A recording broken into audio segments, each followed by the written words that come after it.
Info Afrique sur Al24 News, bienvenue.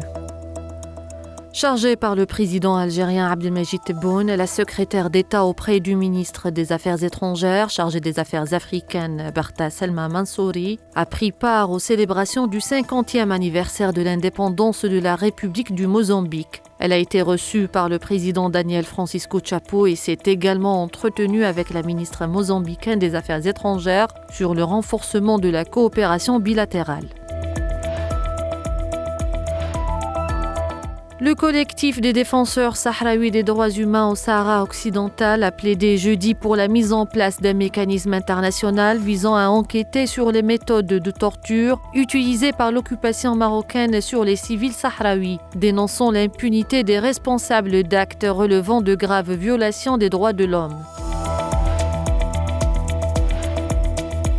L'Observatoire international de surveillance des ressources naturelles du Sahara occidental s'est félicité jeudi de la réduction en 2024 de la liste des clients acheteurs du phosphate du Sahara occidental illégalement exploité par l'occupant marocain, exhortant l'ONU à créer un mécanisme d'administration pour surveiller et gérer les ressources naturelles de ce territoire en attendant l'autodétermination du peuple sahraoui.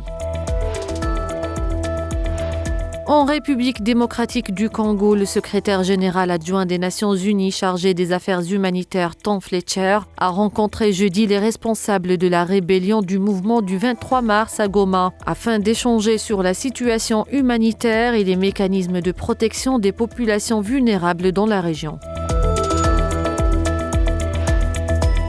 Au Cameroun, le ministre de l'Emploi et de la Formation professionnelle, Issa Chiroma Bakari, qui a démissionné il y a quelques jours du gouvernement, a confirmé jeudi sa candidature à l'élection présidentielle prévue en octobre 2025.